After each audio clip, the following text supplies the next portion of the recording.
So I'd like to thank my wife, Lize-Mari, for doing this video with me today.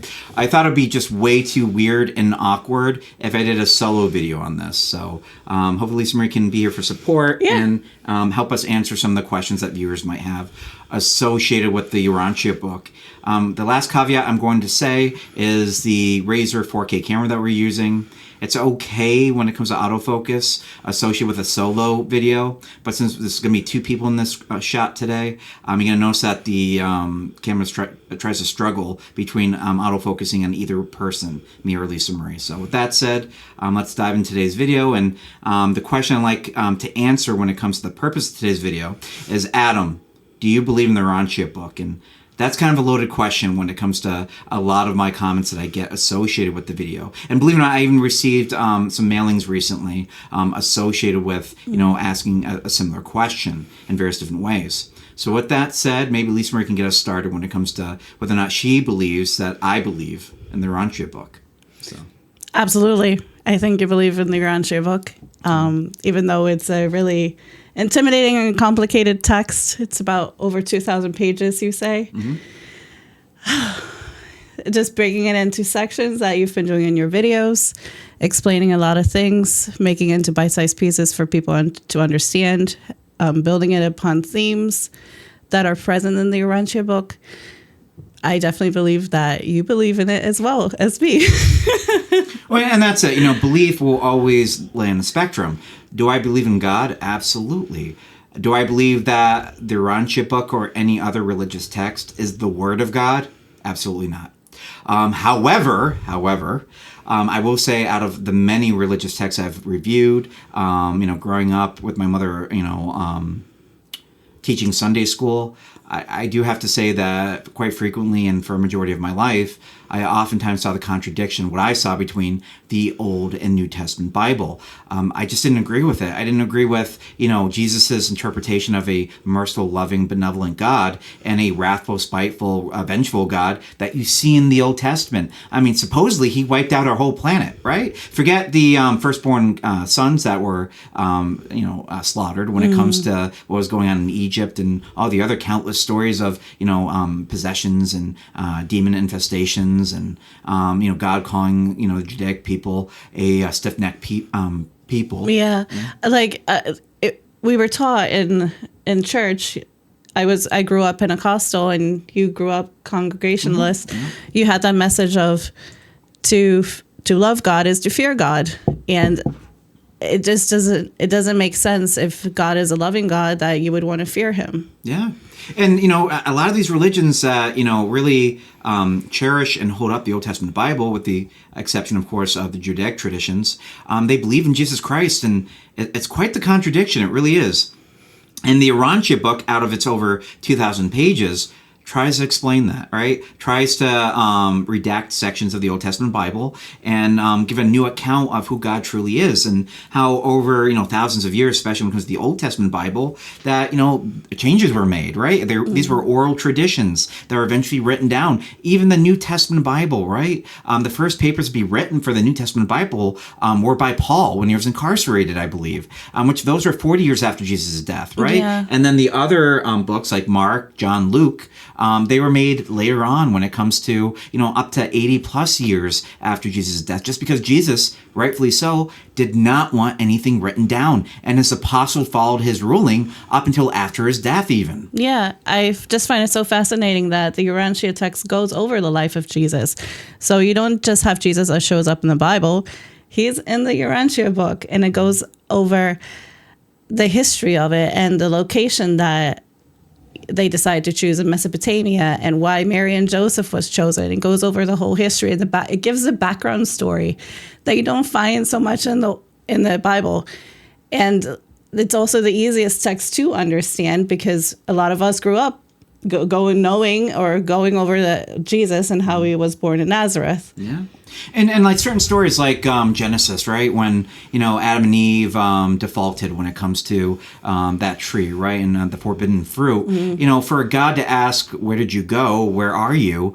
isn't omnipresent, right? And the Urantia Book gives that an explanation, saying that it wasn't God's voice that they heard in the garden, but an attending angel that didn't know where the two went and suspected that they did something wrong. Yeah. So a lot of the stories in the Old Testament Bible have been revised, right, to make more sense. That wasn't so much the forbidden fruit, but as a joke, the fruit of the womb, not loom, but womb, that got the two in trouble. And that makes a lot more sense.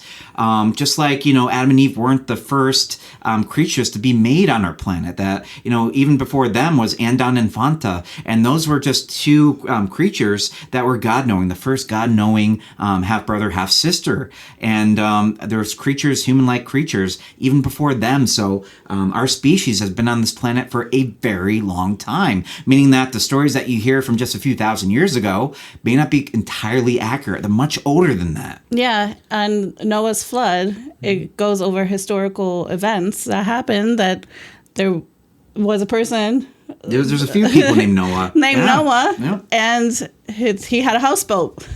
And it explains the story of the flood and the ark and all of that. It gives much more clarity and detail in the Urantia text that's not in the Bible. Yeah, as brief examples, it indicates that the great floods of old were more isolated, right? There wasn't a worldwide flood, and usually a lot of the stories were embellished. Like when it comes to Noah, right? There's an individual that was, I don't want to say he was crazy.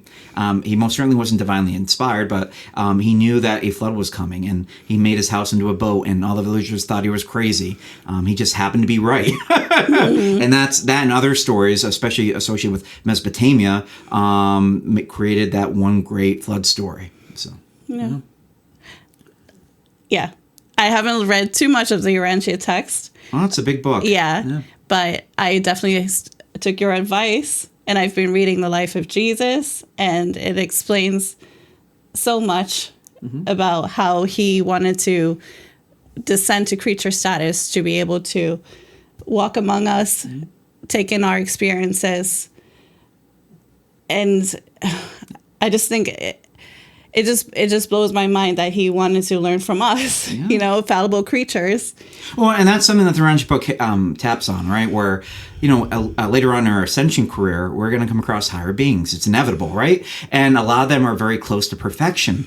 And they marvel at us, right? When it comes to our resiliency, our strength. There's even a specialized ascension plan or career, if you want to call it, called Mighty Messenger, right? That, especially on rebellious planets, that people that resist, when it comes to defying God's will, they get a special status, right? Because they have that inner strength. Yeah. People that start from perfection, they don't know turmoil. They don't know struggle. They don't know how to overcome challenges because they never really had any.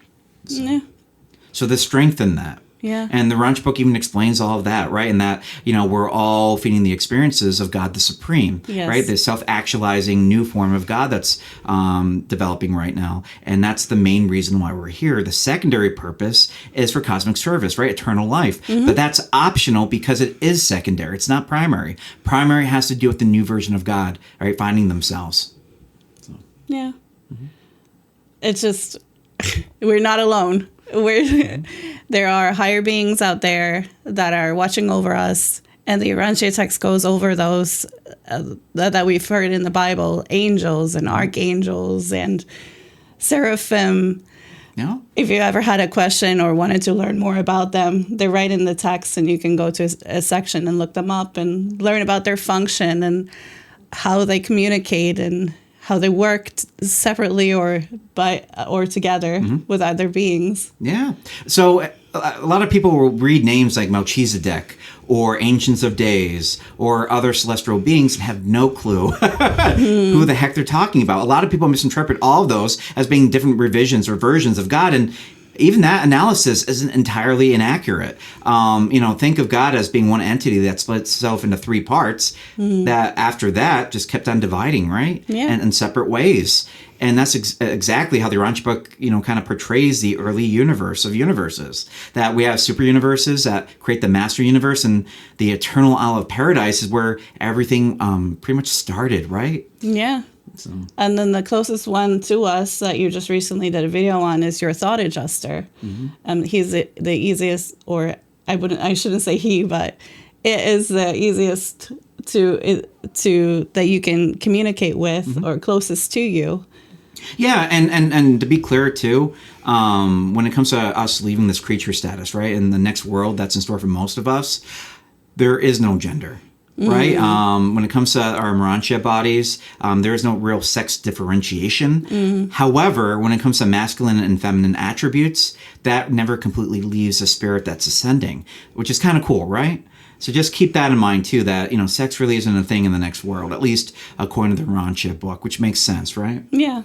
The reason why we have reproduction on this planet is to know what it's like to be a mother and father, right? Yeah. That parental love, which helps you bypass, supposedly, the first Urantia world, which is kind of like a nursery for those that didn't have that experience of being a mother or a father. Because how can you understand a divine father without knowing what fatherhood or motherhood is all about, right? Yeah. So.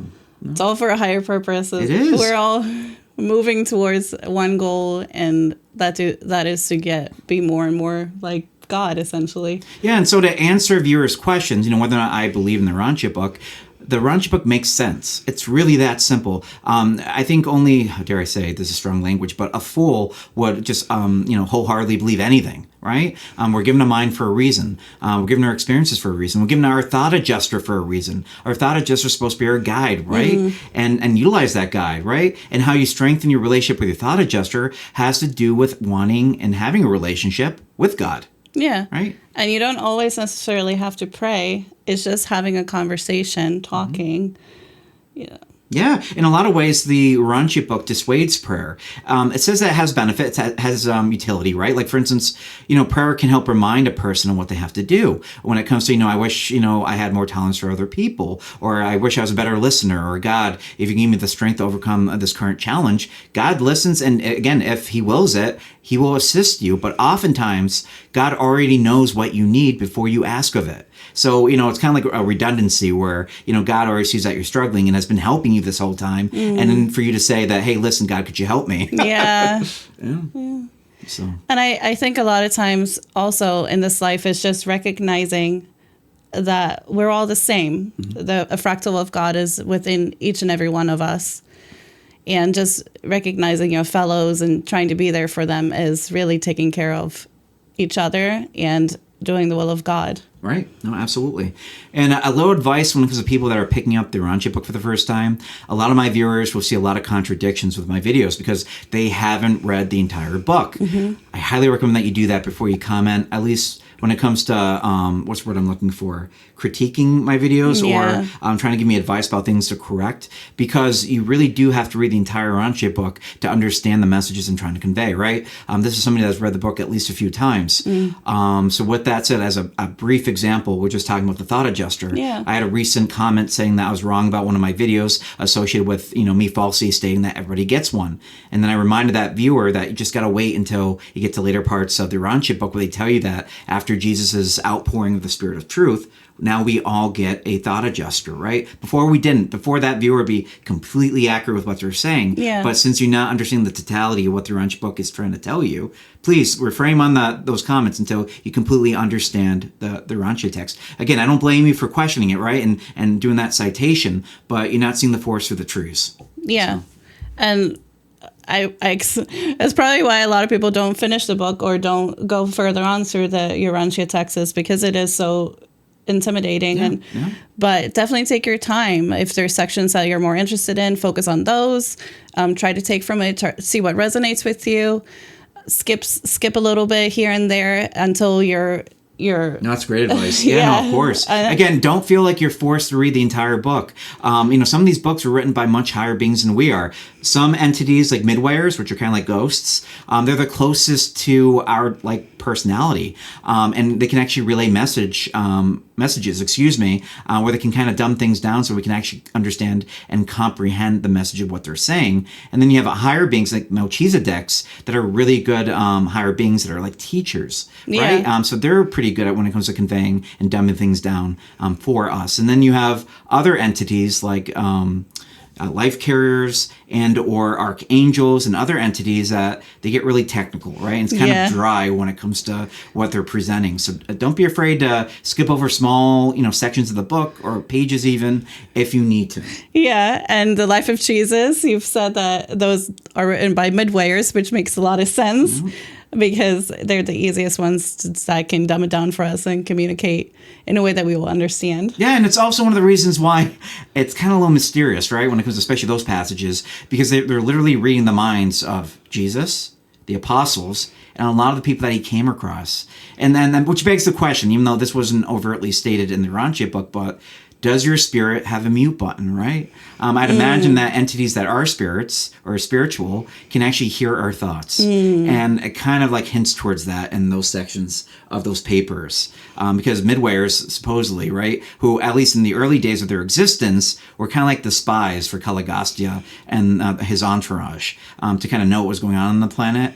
They could travel lightning fast and apparently knew exactly what was going on. And it's kind of revealed when it comes to them reading the minds of the apostles and all the other entities that Jesus came across in those books. Yeah, and if you want to learn more about midwayers, here I have a video on that. Pretty much, I think we're up to just over 135 videos. Yeah. So we're getting there. Very good. All right, so hopefully I answered everybody's questions. So when it comes to belief, right, and the Urantia book, don't go by the chain of custody, right? Most of these books, Holy Bible, Quran even, I know I'm going to stir up some people with that, they don't have a really good chain of custody. The Urantia book doesn't either, right? It came together by a psychiatrist, Dr. William Sadler, had to do with this, it depends on what time of or decade even, this book was coming together. But, were they channel messages? Were they, automatic writing? Did they just materialize one day? All of the above, right? At least what is kind of hinted in a lot of what's described as the Urantia book's beginnings. But with that said, every religious text has its ambiguity, right? When it comes to, you don't know if it's real. You don't know if it's divinely inspired, if it's divinely written. Mm-hmm. The Urantia book makes it very clear that it's divinely inspired. It was approved by the Ancients of Days. Now, apparently, according to that book, there's 3 of those per super universe, right? So one of the 3 approved this book, at least in totality. Doesn't mean that it approved every word that was written. Yeah. So. And it's what resonates with you. That is your truth. If you read the Urantia text and you're like, oh my gosh, I feel this. I feel that this is true. Then that is your truth. Yes. That's it. It's whether or not it resonates with you, right? Again, if there is a God, which again I believe, but doesn't mean my viewers do, then follow God's lead, right? Does it resonate with you? Well, then if it does, there's probably a reason for that. It's okay to have an eclectic religion, right? But again, the Urantia book makes a lot of sense. It's a great place to start, especially if you believe in the New Testament Bible version of God. So. Yeah. Very good. Yeah. So I'd like to thank again Lize-Mari for coming on the show today. And with that said, stay tuned to the next video and thank you again for watching. Until next time. Bye.